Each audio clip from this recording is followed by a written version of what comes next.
Hello guys, आज हम देखेंगे बिहार की जलवायु। ठीक है, तो बिहार की जलवायु हम आज देखने जा रहे हैं, क्लाइमेट ऑफ बिहार।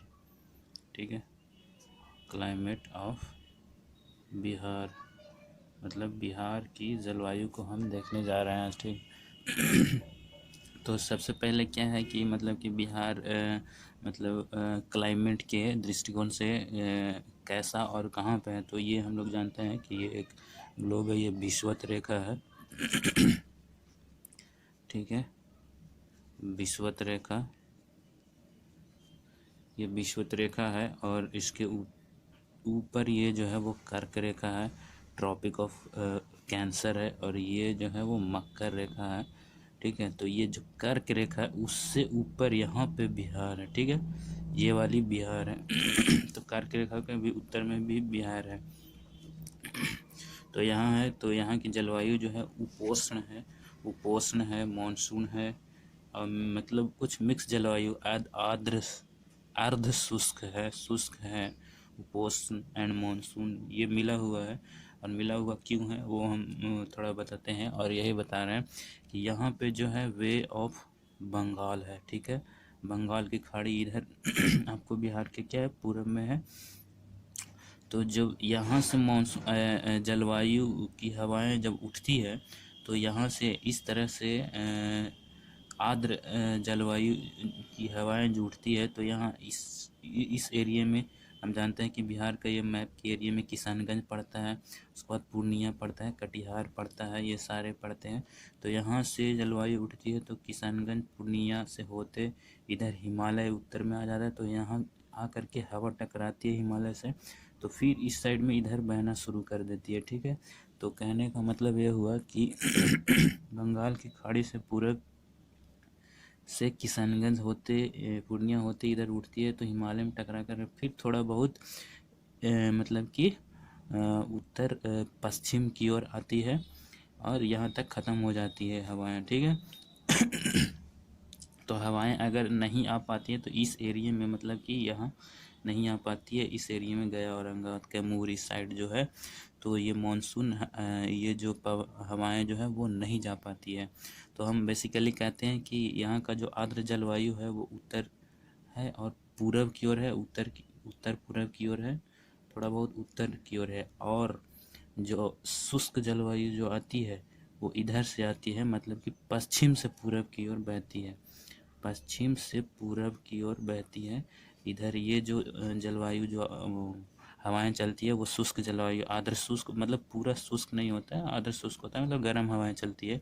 इधर से बे ऑफ बंगाल से ठंडी हवा चलती है, आर्द्र हवाएं चलती है। तो समझ में आया कि पश्चिम से चलने वाली हवा जो आर्द्र होती है, इधर पूरब से चलने वाली हवा जो होती है वो शुष्क होती है, यानी कि आर्द्र शुष्क होती है, पूरा आर्द्र नहीं होती, मतलब मतलब पूरा ठंडा नहीं होता है और पूरा गर्म नहीं होता है, मतलब आधे गर्म और आधे ठंडा होता है। ठीक है, तो इधर आपको कैमूर औरंगाबाद ये सब बच जाता है। तो हम लोग ऐसे कहते हैं भी कि सर्वाधिक जो वर्षा वाली जो ज़िला कौन सा था, तो किशनगंज था। तो यही रीज़न है कि सर्वाधिक वर्षा होने का रीज़न किशनगंज में क्या है, तो मतलब पूरब की ओर है, सबसे कम जो होता है औरंगाबाद के आसपास होता है, इधर पटना इस साइड में है। तो यहाँ पे कम होती है औरंगाबाद में, यहाँ तक हवाएं ठंडी नहीं आ पाती है इसलिए। ठीक है, और इधर गर्म की हवा चलती है तो ऐसे आ जाती है इधर गया की ओर। तो सबसे गर्म ज़िला भी गया ही है और ठंडा भी यहीं पे पड़ जाती है पहाड़ के वजह से। ठीक है, तो ये है। और ये एक पॉइंट जान लीजिए कि कृषि जलवायु क्षेत्र जो है ना, खेती का मानसून के वजह से ही कृषि हो सकता है। ठीक है, अच्छा मानसून हो तो ही कृषि होंगे ना, डिपेंडेंट है एक दूसरे पे। तो कृषि का जो क्षेत्र है वो 4 क्षेत्र है बिहार में। ठीक है, पश्चिमोत्तर का मैदान, पहला पश्चिमोत्तर का मैदान, पश्चिम इधर है और उत्तर इधर है, तो पश्चिमोत्तर मतलब इस एरिया को हम बोल दिए कि मतलब पश्चिमोत्तर का मैदान। फिर पूर्व की मैदान, तो पूर्वी का मैदान, इस मैदान को हम बोल दिए जैसे कि किशनगंज पूर्णिया, यहाँ पे मानसून मतलब आर्द्र हवाएं चलती है तो अच्छा खासा बारिश होती है। ठीक है, फिर इधर आपको दक्षिण पश्चिम का मैदान, तो दक्षिण पश्चिम का मैदान ये एरिया का मैदान बोल रहा है, जो कैमूर औरंगाबाद ये साइड जो आते हैं। फिर दक्षिण का पठार ये एरिया आ गया, ठीक है। दक्षिण का पठार जो झारखंड से सटे होंगे ये है। और मतलब कुछ पॉइंट देख लेते हैं कि मतलब कौन सा क्या है नहीं है, थोड़ी से पॉइंट इससे रिलेटेड देख लेते हैं। तो यहाँ पे जो है कि बिहार की जलवायु मानसून प्रकार की होती है, ठीक है।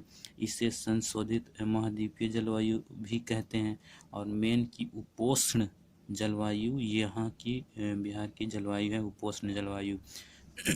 अभी हमने बताया कि पूरब में कैसी है, तो आर्द्र जलवायु है, ठीक है।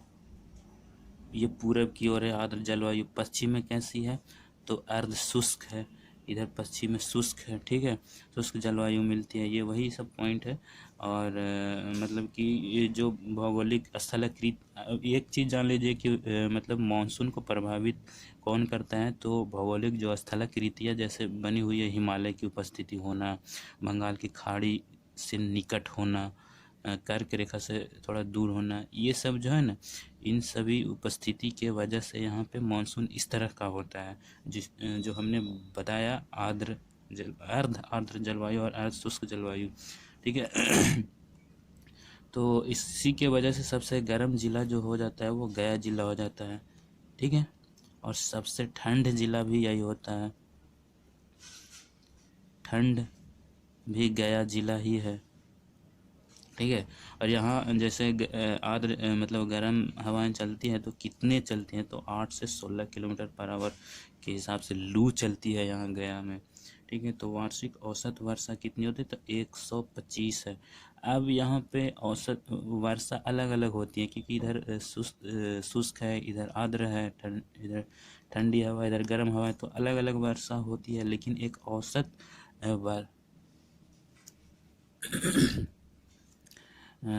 एक औसत अगर वर्षा की देखा जाए तो 125 सेंटीमीटर होती है, ठीक है। तो हमने ये बताया कि मतलब कि ये भौगोलिक स्थलाकृतियाँ उपस्थिति होने की वजह से ऐसा बारिश या जलवायु यहाँ की है, जैसे कि हिमालय की उपस्थिति होना, बंगाल की खाड़ी का निकट होना, ये सभी चीज़ें के वजह से उपस्थिति या स्थलाकृतियों के वजह से जो है वो मतलब कि मानसून इस तरह का होता है। और ये हो गया कि मई के मंथ में यहाँ पे बिहार में सबसे ज़्यादा मतलब गर्म होती है, और उसमें गर्म ज़िला में से गया है, और ठंडा भी यहाँ पे पड़ती है पहाड़ियों की वजह से भी, ठीक है। और लू गया ज़िला के आसपास, यानी कि बिहार में कह सकते हैं कि 8 से 16 किलोमीटर पर आवर के हिसाब से पड़ती है, ठीक है। वार्षिक औसत वर्षा, अब वर्षा हर जगह पे अलग अलग होता है कि शुष्क और आर्द्र दोनों है, कम्बिनेशन है, उपोष्ण इस सब का कम्बिनेशन है। इसीलिए एक औसत क्राइटेरिया दिया गया है, 125 सेंटीमीटर का वर्षा होती है बिहार में। सर्वाधिक वर्षा किशनगंज होता है, क्यों? क्योंकि वे ऑफ बंगाल से जो हवाएं चलती है किशनगंज से होकर हिमालय में जाकर टकराती है। और सबसे कम वर्षा यहाँ पे औरंगाबाद पटना के आसपास होती है, ठीक है। पटना से पश्चिम की ओर, दक्षिण पश्चिम की ओर तो औरंगाबाद में होती है, ठीक है। और ये एरिया बता ही दिया हमने कि ये एरिया क्या है नहीं है। तो ठीक है गाइज, ये देख लीजिएगा, मतलब एक डायग्रामेटिकली थोड़ा ये जो है स्थितियाँ देखने के बाद पता चल जाता है कि बारिश कैसा है, किस एरिया में कौन सा होता है। तो अगर MCQs आते हैं तो इसे एलिमिनेट करने में थोड़ा हेल्प होगा। तो ठीक है गाइज, शेयर करा कीजिए, एंड सबसे बड़ी बात सब्सक्राइब करा कीजिए। कमेंट बहुत इम्पोर्टेंट है दोस्त, अगर कमेंट नहीं करेंगे तो पता ही नहीं चलेगा कि क्या हो रहा है नहीं हो रहा है। तो ठीक है, शेयर सब्सक्राइब एंड कमेंट करा कीजिए, अगर अच्छा लगे तो। नहीं अच्छा लगा तो कोई बात नहीं, मत कीजिए।